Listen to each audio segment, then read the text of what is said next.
Je ne suis pas à la hauteur. Cette phrase, tu ne l'as pas choisie.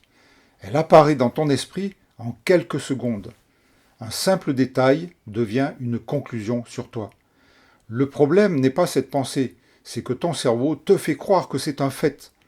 Pourquoi? Aujourd'hui, décodons tout ça sans jargon. Prenons l'exemple de Julie. Julie est infographiste. Julie présente un projet.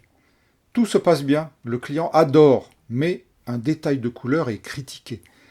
Dans l'esprit de Julie, des pensées surgissent, l'une après l'autre, comme si elle prenait un escalier roulant, sous les commentaires continus de Radio Cerveau.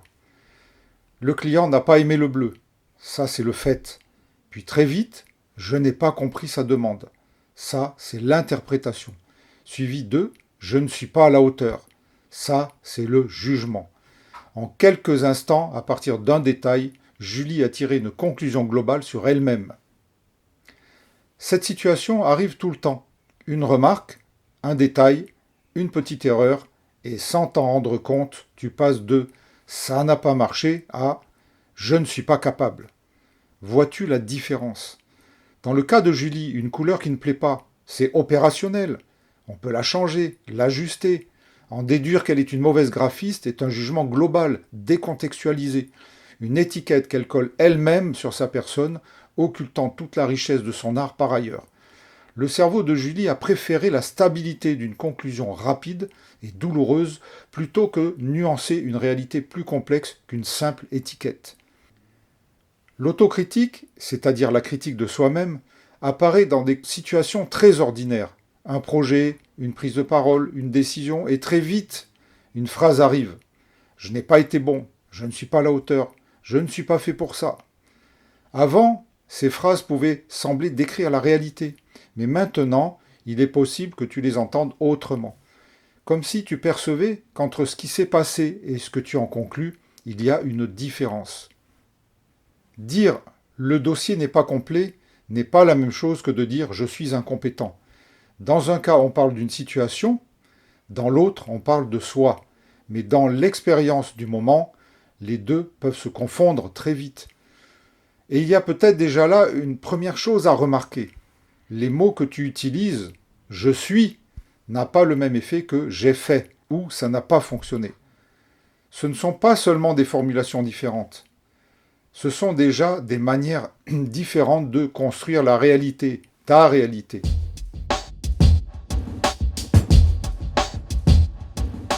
Souviens-toi que le cerveau cherche toujours à simplifier. Il préfère une conclusion rapide à une analyse nuancée.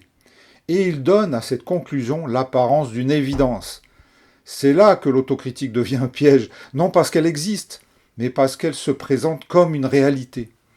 Et parfois, une simple question change légèrement la perspective. Est-ce que ce que je me dis là m'aide à comprendre ce qui s'est passé, ou seulement à conclure sur moi? Là encore, il ne s'agit pas d'appliquer une méthode. Il s'agit surtout de voir la différence. Alors non, il ne s'agit pas de penser autrement, ni de devenir plus positif, ni de se promettre qu'on ne se jugera plus jamais. Parce que Radio Cerveau continuera à émettre ces messages. Il s'agit simplement de voir qu'il y a plusieurs niveaux. Ce qui se passe, ce que tu en penses, ce que tu en conclus. Et ces niveaux peuvent se mélanger très vite. Voir ça, ça ne change pas forcément ce que tu ressens, mais ça change la manière dont tu interprètes ce que tu ressens. Et ça crée un peu d'espace. Dans cet espace, quelque chose devient possible.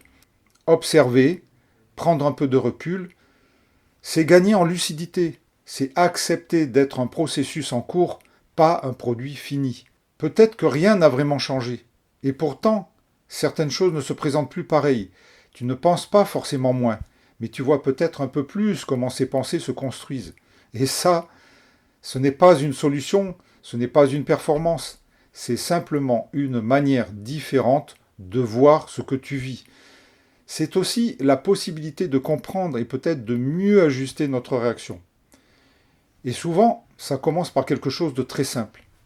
Faire un peu plus attention aux mots que tu utilises, parce que ces mots finissent toujours par orienter la réalité que tu crois observer. Ces mécanismes sont ordinaires, ce sont des raccourcis, des biais, et dans cette chaîne, on va les observer de plus près. Et si tu souhaites les observer aussi, car le sujet est vaste, alors tu sais ce que tu as à faire.